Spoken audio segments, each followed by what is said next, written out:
Deus os abençoe. E que bom sermos lembrados disso, do poder que o nosso Deus tem de fazer tudo novo de novo. E eu quero desde já convidá-lo a abrir a sua Bíblia lá no livro de 2 Timóteo, a segunda carta de Paulo a Timóteo, capítulo 1, o verso do 1 ao 5. E o tema da nossa reflexão desta noite é a maior de todas as heranças. 2 Timóteo 1, do 1 ao 5. E eu não sei como é que é a sua preocupação acerca daquilo que você vai deixar para os seus filhos.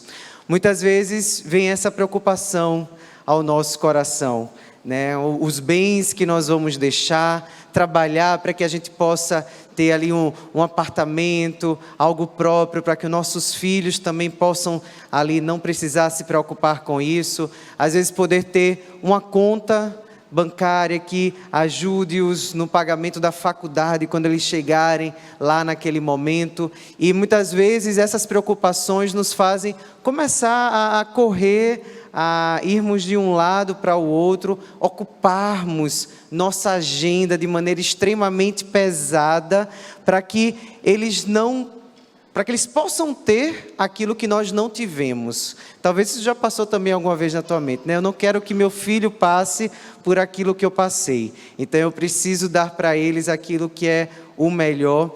E muitas vezes, por conta dessa preocupação, né, por conta desse corre-corre, nós deixamos de dar aquilo que eles realmente precisam, aquilo que é mais importante, aquilo que vai fazer com que eles se desenvolvam bem, saudáveis emocionalmente, espiritualmente, fisicamente, que é justamente o amor. Em busca de deixar bens, nós deixamos de dar o nosso bem, o nosso amor, o nosso tempo, aquilo que nós temos de mais rico e precioso para a próxima geração, para os nossos filhos. É por isso que eu gostaria de conversar e pensar um pouco com os irmãos nesta noite sobre este tema, a maior de todas as heranças. E no texto de 2 Timóteo, capítulo 1, o verso de 1 a 5, Paulo escreve para Timóteo dizendo o seguinte: Paulo, apóstolo de Cristo Jesus, pela vontade de Deus, segundo a promessa da vida que está em Cristo Jesus, a Timóteo, meu filho amado, graça, misericórdia e paz da parte de Deus Pai e de Cristo Jesus nosso Senhor.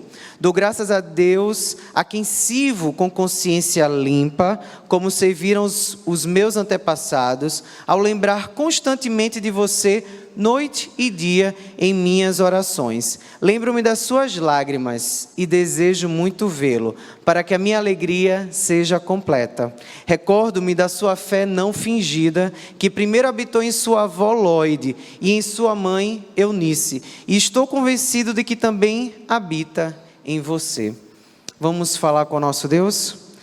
Senhor Jesus, nossa oração é que, ao ler a Tua palavra, o Senhor possa falar aos nossos corações, que o Teu Santo Espírito, Deus, possa trabalhar, e apesar, Senhor, das nossas limitações, apesar das nossas fraquezas e preocupações, possamos estar com os nossos corações abertos, nossa mente preparada para receber agora a Tua mensagem, e que em nome de Jesus possamos ser transformados por essa palavra, que possamos sair daqui diferente da maneira que nós entramos, que em nome de Jesus, Deus, o Senhor possa falar as nossas vidas. É a minha oração em nome de Jesus.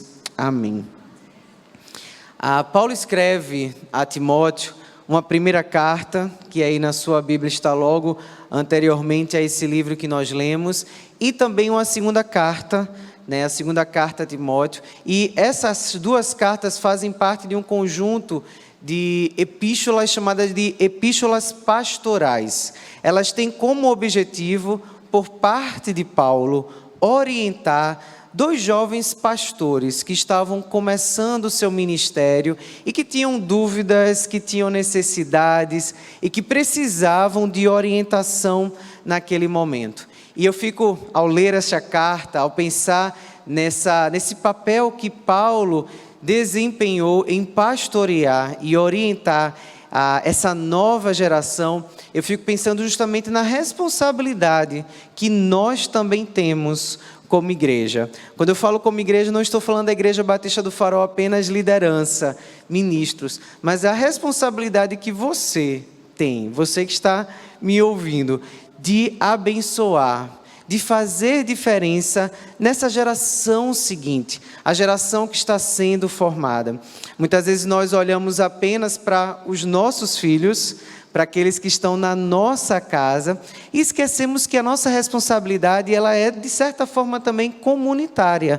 Nós somos, como comunidade de fé, responsáveis pela nova geração que está se formando. E é por isso que nós nos preocupamos tanto em termos o espaço lá atrás para a criança. Não é só para que elas não baguncem aqui no templo, não. É para que na linguagem delas, para que no tempo delas, elas comecem a aprender a verdade do Evangelho. É por isso que nós temos o trabalho com os adolescentes aqui em nossa igreja, com a juventude e com a geração mais nova, para que eles possam também ser ensinados, instruídos e crescerem na fé, como nós ouvimos aqui no testemunho de várias famílias que passaram por esse púlpito nesta noite. Somos responsáveis por esta nova geração que está se formando. E quando eu leio esse texto, à luz daquilo que Paulo se empenhou a fazer, ao orientar, servir de exemplo, aqui no caso para Timóteo,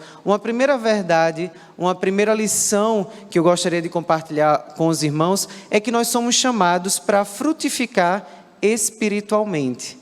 Muitas vezes vem ao nosso coração, a nossa lembrança apenas ali a orientação recebida lá no Gênesis, a crescei e multiplicai-vos e enchei a terra, tá? Mas muito mais do que a multiplicação, ao procriar, nós somos chamados, tá, para frutificar e procriar, digamos assim, espiritualmente. Não sei se você percebeu, mas Paulo, quando ele se apresenta aqui, ele fala que ele é apóstolo de Cristo, segundo a vontade de Deus, mas no verso 2 ele vai dizer que essa carta aqui, ela é destinada a Timóteo, meu filho amado. E aqui a gente não tem uma filiação sanguínea, mas nós temos aqui uma filiação espiritual. E eu acho belíssima essa maneira como Paulo se direciona para Timóteo. Timóteo, meu filho amado. Nós temos, todos nós, necessidade de nos sentirmos amados. Muitas vezes, algumas dificuldades, até mesmo emocionais, que nós carregamos ao longo da nossa vida, são resultado justamente da falha, da deficiência, não só no receber o amor, mas na maneira como nós interpretamos o amor que nossos pais tentaram nos dar. Mas muito mais importante do que apenas esse amor dos nossos pais, é também esse amor que nós precisamos receber uns dos outros e como igreja também transmitir para essa nova geração. Precisamos olhar como Paulo, olhar e perceber, olha, são meus filhos amados. Não sei se você estava aqui na sexta-feira passada, mas nós tivemos a vigília à noite. E eu confesso a vocês que eu fui extremamente abençoado, e impactado por 2 testemunhos que nós ouvimos logo no começo. Os adolescentes ficaram responsáveis pela direção do primeiro momento da vigília, e ali a Gabi e a Rebeca compartilharam um pouquinho sobre a experiência delas. 2 jovens começando a vida, mas falando ali do quanto elas estavam crescendo e buscando crescer mais diante daquilo que é a fé no Senhor Jesus. E aí eu entendo justamente isso, o quanto nós somos responsáveis por isso, pelas nossas crianças, pelas nossas adolescentes, mas também no contrário, tá? Como assim no contrário? O quanto nossas crianças, nossos adolescentes, e nós precisamos também estar abertos para aprender com essa outra geração. Eu fiz questão de falar aqui do exemplo da irmã Nília, que com 94 anos está aqui sempre presente, mas muitas vezes nossa postura, e parece que isso tem sido cada vez mais marcante nessa geração, tá? Aquela postura de que eu sei de tudo, eu sei mais do que os outros, e por conta disso, eu não preciso aprender. eu não preciso ouvir. E quando a gente se fecha para aprender da nova geração, né? Aliás, da antiga geração, daquela geração que veio antes de nós não apenas perdemos muito no aprendizado, mas nós corremos até o risco de cairmos naquilo que o próprio apóstolo Paulo vai trazer, por exemplo, lá em Romanos, no capítulo 1, quando ele vai dizer que essa geração perversa, ela é marcada inclusive por esses filhos que não ouvem os seus pais. E eu percebo aqui o desafio que nós temos de amar e cuidar da nova geração, mas também de nós estarmos abertos e atentos para aquilo que nós podemos aprender com a geração que veio antes de nós. E essa transgeracionalidade, essa relação entre gerações, talvez seja um dos maiores desafios que nós temos como igreja, né? Nós vimos aqui na família, a diferença entre o mais velho e o mais novo são 90 anos. Imagina só a gente comunicar, né? E comunicar de maneira eficaz, tendo 90 anos de diferença entre essas gerações. Imagine a gente conseguir trazer a palavra de maneira contextualizada e que possa contemplar desde Luquinhas até Irmã Nília. Imagine a gente aqui conseguir reunir músicas, hinos, que ao ser cantado, possa falar o coração daqueles que estão começando na fé e daqueles que têm uma longa caminhada.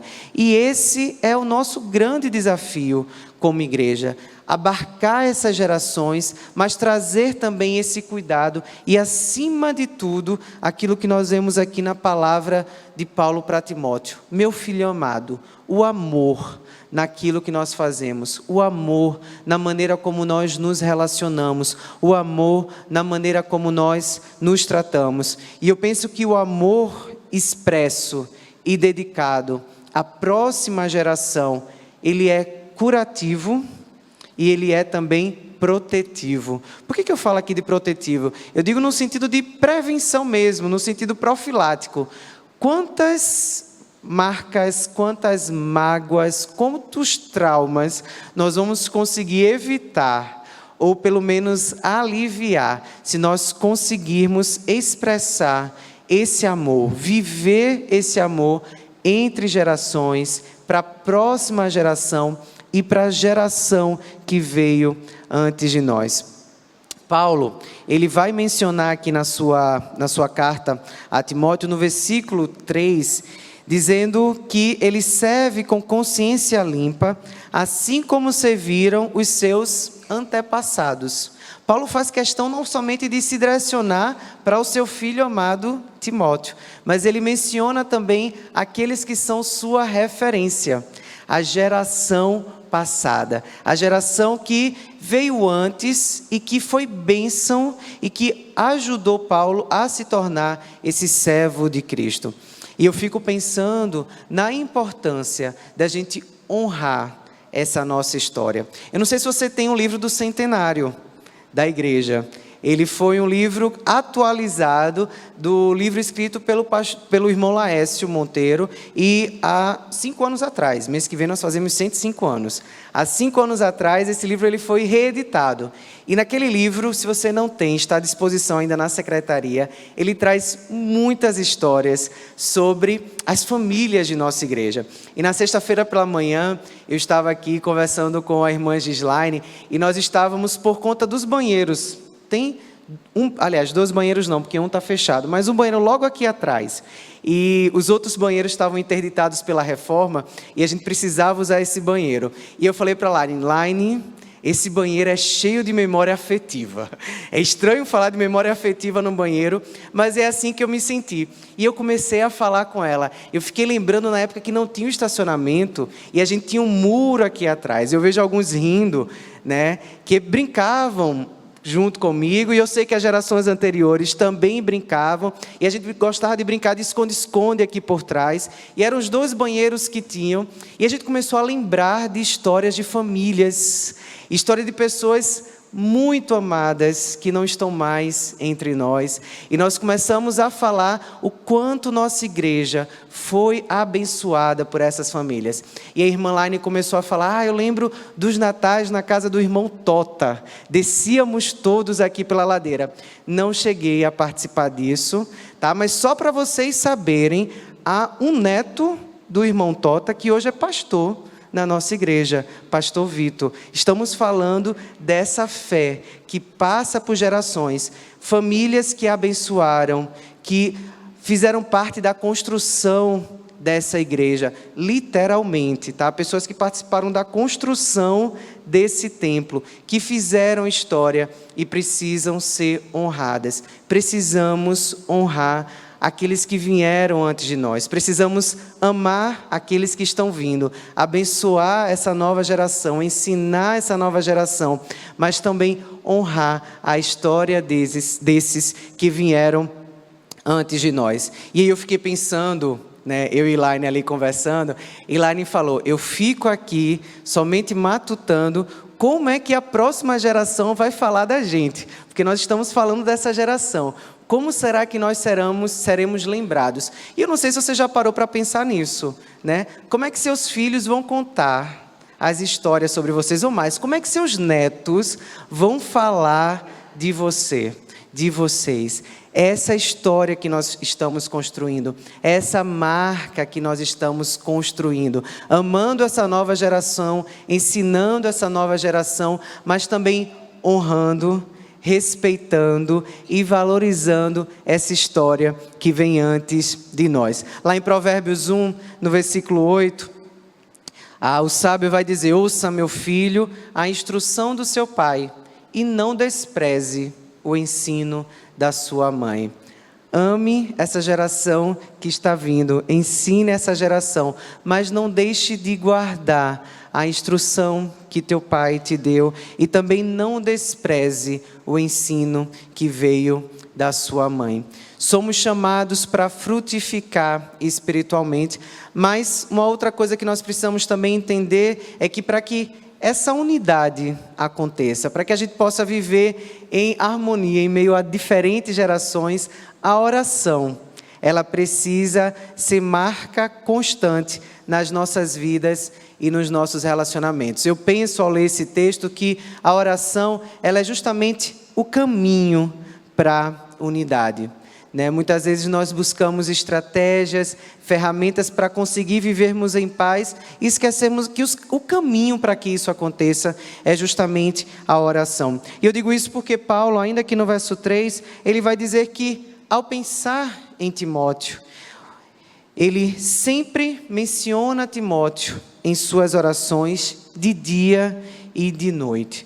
Paulo amava tanto Timóteo, se preocupava tanto com Timóteo, que ele orava dia e noite por Timóteo. E esse é uma das maiores demonstrações de amor que nós podemos dar para alguém. Orar por eles. Sabe quando alguém vem ali compartilhar uma angústia, uma dificuldade, a gente poder chegar e falar, olha, vem aqui, deixa eu orar pela sua vida. E mais do que isso, nos comprometermos realmente com a oração. Porque às vezes a gente até fala, né, não vou orar. Pode deixar, meu irmão, vou orar. E a gente vai para casa e a gente nem lembra mais daquele pedido que foi feito. A gente gastar tempo, como Paulo aqui, dia e noite, orando por alguém, é talvez a maior demonstração de amor. Dobrar os joelhos pelos nossos filhos, pelos nossos netos. Sabe aquele momento em que deu 2 da manhã e ele ainda não chegou, ela ainda não chegou, e a preocupação começa a vir, a gente fica ali olhando para o relógio e combinamos uma hora, nosso filho, nossa filha não fez como combinado. Naquele momento, maior gesto de amor é dobrar os joelhos e orar pelo seu filho, pela sua vida. A oração, ela traz unidade. A oração, ela restaura relacionamentos. É por isso que a gente precisa, como casal, como família, priorizar e preservar o tempo de oração juntos. Hoje pela manhã, lá na nossa classe de EBD de casais, que está cada vez mais bonita. Estamos agora nos reunindo lá no salão social, porque a nossa sala já não cabia os casais. E se você não faz parte dessa classe de casais, logo depois do culto pela manhã, nós nos reunimos para estudarmos juntos sobre família à luz da Bíblia. E hoje nós falávamos sobre a importância de resgatarmos o tempo à mesa. Sabe aquele tempo, aquele momento em que muitas vezes um vai para frente da TV, o outro vai para frente do celular e cada um come de uma maneira em um local. A gente resgatar esse tempo em família, ainda que não seja na hora do almoço, porque o tempo do trabalho não dá, mas um tempo, um momento no seu dia em que vocês possam estar reunidos, orando em família, conversando em família, investindo na sua vida, na vida dos seus filhos em família. Precisamos resgatar o tempo e a importância da oração quando estivermos juntos. E Paulo aqui no verso 4, logo depois de falar sobre a sua dedicação em oração, por Timóteo, dia e noite, ele vai dizer... E aí veja como ele brinca com as palavras. Ele vai lhe falar assim: olha, eu recordo-me das tuas lágrimas e desejo muito te ver para encher-me de alegria. E eu acho muito interessante, poética a maneira como ele traz. Ele fala de lágrimas, de choro, que nos faz pensar em tristeza, mas ele fala também de alegria. E vivermos em comunidade, em família de fé, em família da fé, tem a ver justamente com isso. Nós compartilharmos os momentos bons, os momentos de alegria, os casamentos, a chegada de um filho, mas também os momentos de tristeza, os momentos de luto, os momentos de lágrima, um emprego que não aparece, um filho também tão esperado e orado que não chegou ainda. Orarmos juntos, tanto para agradecer, tanto na alegria, como também chorarmos juntos. Na verdade, Paulo vai dizer isso lá aos Romanos, no capítulo 12, no versículo 15. Ele vai orientar, olha, alegrem-se com os que se alegram e chorem com os que choram.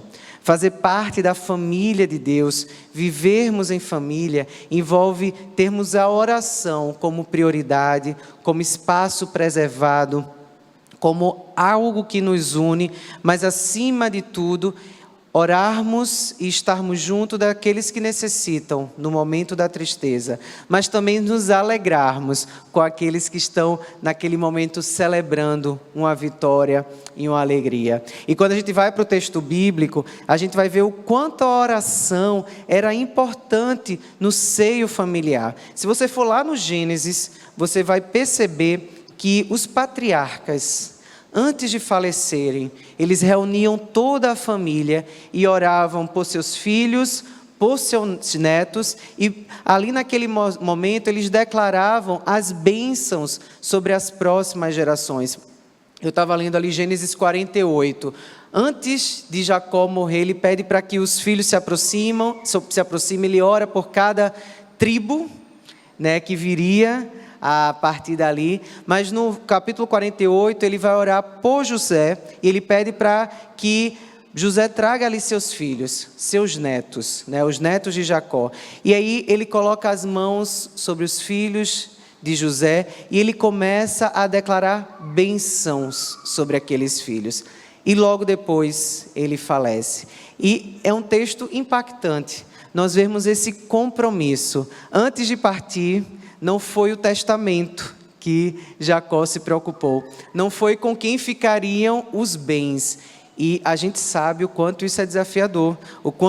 Quantas famílias se desestruturam, quantas famílias rompem por conta de inventário, por conta de bens, esquecendo aquilo que era o mais importante, que era justamente a referência à unidade como família. E não era essa preocupação de Jacó, os bens que os seus netos receberiam, mas a oração e a bênção que seus netos receberiam. Jacó sabia que essa era a maior herança que ele poderia deixar. E é por isso que quando eu leio aqui a carta de Paulo e a Timóteo, eu consigo perceber isso, a necessidade dos nossos olhos se voltarem para isso. E o terceiro ponto da nossa reflexão diz respeito justamente isso, a lembrança, a compreensão de que não há herança maior do que a nossa fé.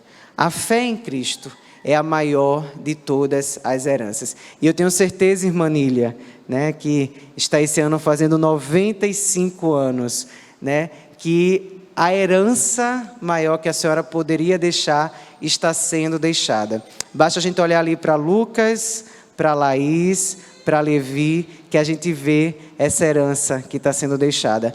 E desafio você olhar também para as pessoas que estão ao seu lado, para a sua família e perceber isso. Olha, eu estou deixando a minha fé.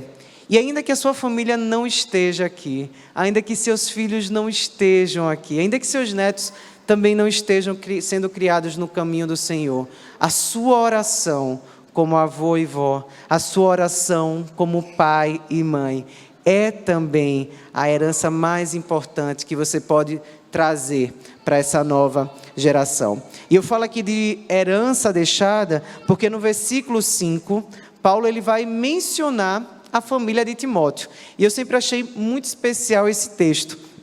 Versículo 5,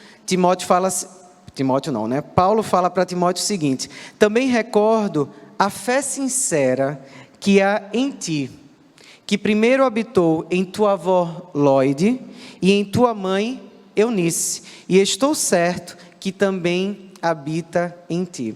Eu confesso que eu sempre me identifiquei muito com esse texto, né? Quando Timóteo ouve falar sobre a avó e a mãe. Eu digo que eu me identifiquei sempre muito com esse texto por conta da minha experiência de fé, porque a fé na minha família, ela chegou através da minha avó, ela foi passada para minha mãe, chegou na minha geração, eu e minhas irmãs, e hoje tem sido ensinada para a 4ª geração. Inclusive, ano passado, nós tivemos a oportunidade, o privilégio de assistir porque na época minha irmã morava em Porto Alegre com o esposo, o batismo dos meus sobrinhos, né? A 4ª geração sendo batizada e hoje estão lá como missionários, lá no Canadá. E não tem herança maior, a gente saber que estamos deixando para os nossos filhos a fé em Cristo. E eu sempre pensava nisso, Eunice e Lloyd, e lembrava da minha história.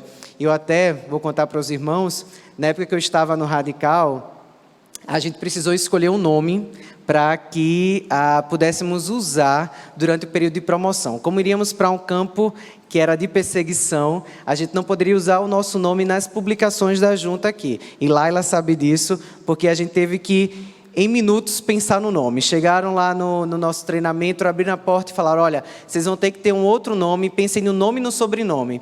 E aí a gente ficou naquela loucura: como assim? Eu vou mudar de nome agora e com sobrenome, né? Mariana, não foi isso, Laila? Laila foi chamada de Mariana naquela época.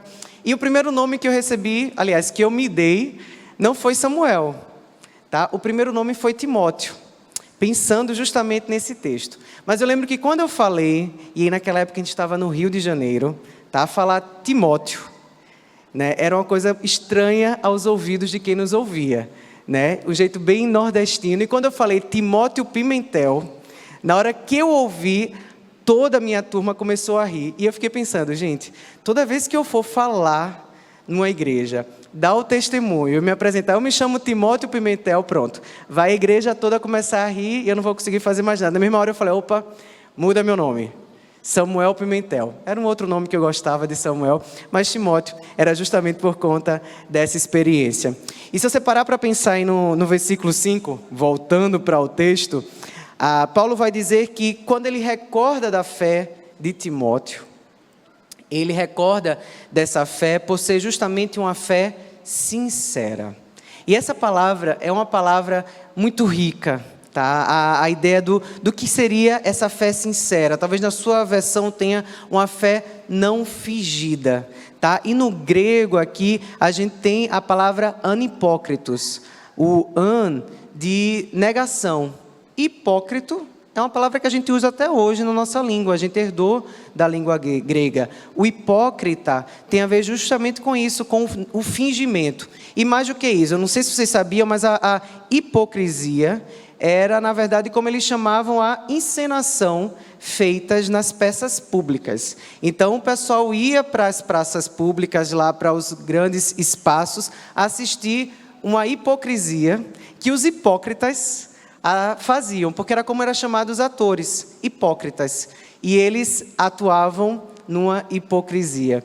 E aí veja que interessante, porque Paulo fala, olha, quando eu penso na fé que você tem, na fé da sua mãe e a fé da sua avó, eu penso que é uma fé sem fingimento, uma fé anipócrita, uma fé sem hipocrisia, sem fingimento e sem encenação. E eu comecei a pensar no desafio que nós temos também de desenvolvermos a nossa fé. Será que a nossa fé, ela tem sido uma fé de palavras, uma fé de encenação ou uma fé não fingida? É interessante, porque até mesmo a atuação ali no que diz respeito à retórica, muitas vezes era chamada também de hipocrisia. Isso significa que quando a gente apenas fala e a gente não vive aquilo que a gente está falando, a gente está vivendo uma fé muito mais hipócrita do que essa fé que a gente vê aqui com Timóteo, Eunice e Lore. Não sei a fé que você tem vivido, mas te convido a orar, para que ela possa ser a fé mais sincera e verdadeira e coerente possível, para que a próxima geração ela possa também viver essa fé. E é interessante que essa expressão dessa fé sincera, essa fé não fingida, Paulo, ele vai falar também na primeira carta a Timóteo, no capítulo 1, no versículo 5. Ele vai dizer o seguinte, olha, o objetivo desta instrução é o amor que procede de um coração puro, de uma boa consciência e de uma fé sincera. Coração puro, boa consciência e fé sincera. O objetivo do evangelho que ele estava ali colocando para Timóteo, que Timóteo iria ensinar à sua igreja, era que através da vivência desse evangelho, a comunidade, a igreja pudesse ter um coração puro, uma consciência boa, limpa e uma fé não fingida. E eu fiquei pensando, não seriam essas as 3 principais heranças, ou 3 heranças importantes para deixarmos para a próxima geração? Coração puro, consciência limpa e uma fé não fingida. E aqui é interessante porque Paulo, no versículo 5, ele vai dizer sobre essa fé que habitou na tua avó Lóide e Eunice, e eu estou certo que também habita em ti. A expressão aqui, habitar, é a mesma expressão que Paulo usa no versículo 14, desse mesmo capítulo 1. No versículo 14, ele vai dizer assim, olha, guarda o bom tesouro com o auxílio do Espírito Santo, que habita em nós. A mesma expressão que ele usa aqui para falar sobre o Espírito Santo que habita e que sela o crente. Ele fala sobre a fé sincera, não fingida, que precisa também habitar o nosso coração. E eu fiquei pensando, será que se Paulo estivesse escrevendo sobre mim, será que se Paulo estivesse escrevendo sobre você, ele diria a mesma coisa? Estou certo que habita essa fé não fingida no seu coração. E essa precisa ser a nossa busca.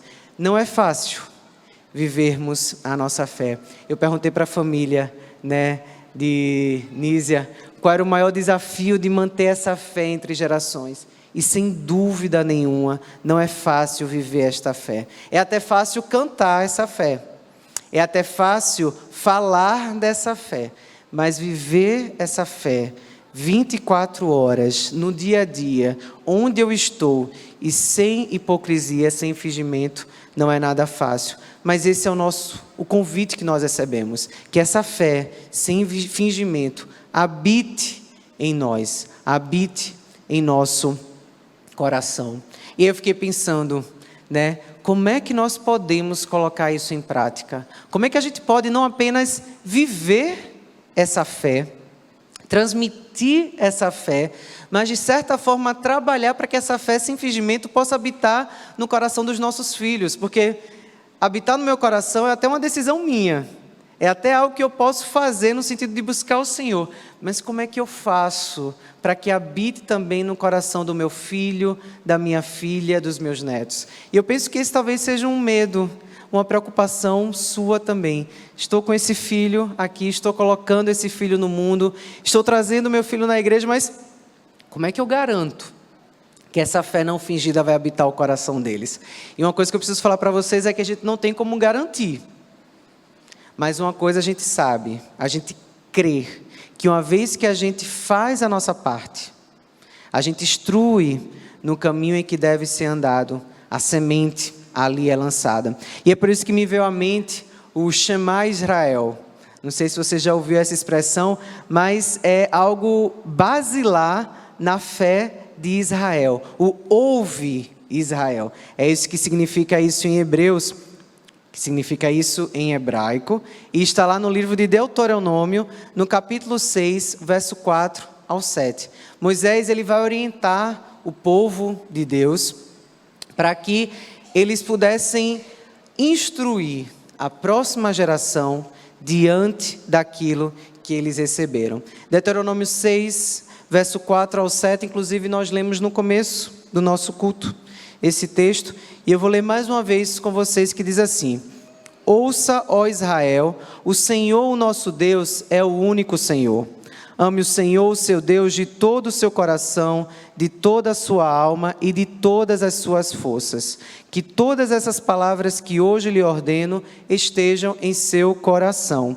Ensine-as com persistência a seus filhos, converse sobre elas quando estiver sentado em casa, quando estiver andando pelo caminho, quando se deitar e quando se levantar.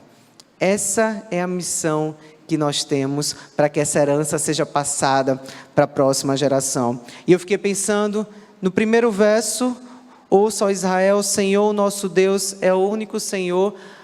A missão que nós temos é sermos firmes e constantes naquilo que é a nossa fé, naquilo que nós cremos.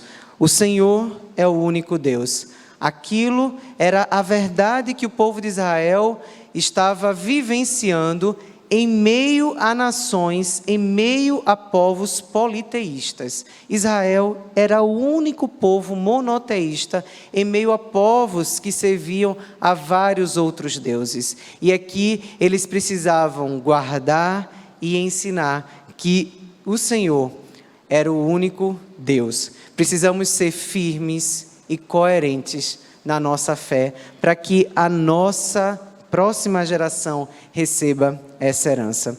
Quando eu leio as palavras de Moisés: ame o Senhor, seu Deus, de todo o seu coração, de toda a sua alma e de toda a sua força, eu percebo o quanto amar o Senhor, sermos esse exemplo de amor para os nossos filhos, faz toda a diferença na vida deles. Precisamos ter o Senhor como prioridade, o amor a Deus como prioridade. É importantíssimo nós trabalharmos, é importantíssimo nós ensinarmos valores éticos, como o pastor Vitor estava falando hoje pela manhã, mas que sabemos que a salvação e a fé em Deus é muito maior do que isso. Precisamos viver isso daí, viver a nossa fé em Cristo, amar o Senhor de todo o coração, termos esse amor a Deus como prioridade, para que os nossos filhos vejam esse amor em nossas vidas e assim eles possam também reproduzir. Moisés vai dizer que todas essas palavras que hoje lhe ordeno estejam em seu coração. E é que eu entendo que nós precisamos também preservar em nosso coração essas palavras. Se você não buscar, se você não ler a palavra, se você não orar, se você não tiver uma vida diária com o Senhor, vai ser muito difícil que você cobre ou espere que seus filhos e netos também tenham. Precisamos ser exemplo. Precisa começar em nós. A experiência precisa começar em nossas vidas. A vida com Deus precisa ser vista em nós. Sermos exemplos para os nossos filhos e mais, não negociarmos a nossa fé. Eu digo não negociarmos a nossa fé porque hoje vivemos uma sociedade em que a fé em Cristo, ela é cada vez mais distorcida, atacada, e nós somos sim desafiados a tentar negociar, a darmos aquele jeitinho na maneira em que nós vivemos e naquilo que nós cremos. Precisamos ser exemplo e não negociar a nossa fé para que os nossos filhos possam ter essa referência. E por último, no texto que nós lemos, versículo 7, Moisés vai dizer, olha, ensine-as com persistência a seus filhos, converse sobre elas quando estiver sentado em casa, quando estiver andando pelo caminho, quando se deitar e quando se levantar. E aqui é muito interessante que a ideia do ensinar com persistência tem a ver com a ideia de você inculcar, de você ser persistente no ensino. E mais do que isso, a ideia aqui no original tem a ver, essa palavra, esse verbo, era o mesmo que era usado para afiar o ferro. Sabe aquela amolação de faca que a gente faz? Sabe aquela ideia ali do afiar o ferro para ser usado? O verbo usado aqui para o instruir, para o ensinar, para o inculcar, tem a ver com isso. Quantas vezes eu vou precisar repetir para os meus filhos acerca da minha fé enquanto você viver? Mas quantas vezes eu vou precisar lhe dizer não? Você vai precisar repetir até que aquilo dali seja internalizado. Mas quantas vezes a gente vai precisar ensinar algumas histórias? E história bíblica, por exemplo, é uma coisa que a gente repete e decora e ensina várias vezes até que seja realmente inculcado. É essa persistência, é essa insistência, é essa repetição, esse ensino no dia a dia que precisa acontecer para que nossos filhos possam aprender. Romanos, Paulo escrevendo aos Romanos, vai dizer que a fé vem pelo ouvir. E ouvir o quê? A palavra de Deus. Precisamos repetir para que ao ouvir, nossos filhos possam ser alcançados e a nossa nova geração, as novas gerações possam também receber e viver essa fé. E eu queria desafiá-lo nesse momento, ao momento de oração. Oração não só pela sua vida, mas uma oração por essas próximas gerações. Queria que você fechasse teus olhos agora e você pensasse nos teus pais, teus avós, pensasse nos teus irmãos, pensasse nos teus filhos, se você já os tiver, nos teus netos, que se ainda não os tiver, aqueles que virão, e que você pudesse entregar essas novas gerações. Pensa nos teus sobrinhos também. Eu falei que não só meus filhos são minha responsabilidade, mas a nova geração como um todo, meus sobrinhos, os filhos dos meus amigos, de certa forma, também precisam ver a fé em Cristo em minha vida. Queria que você estivesse orando por cada uma dessas pessoas, apresentando o nome delas ao Senhor, mas que também você pedisse pela sua vida.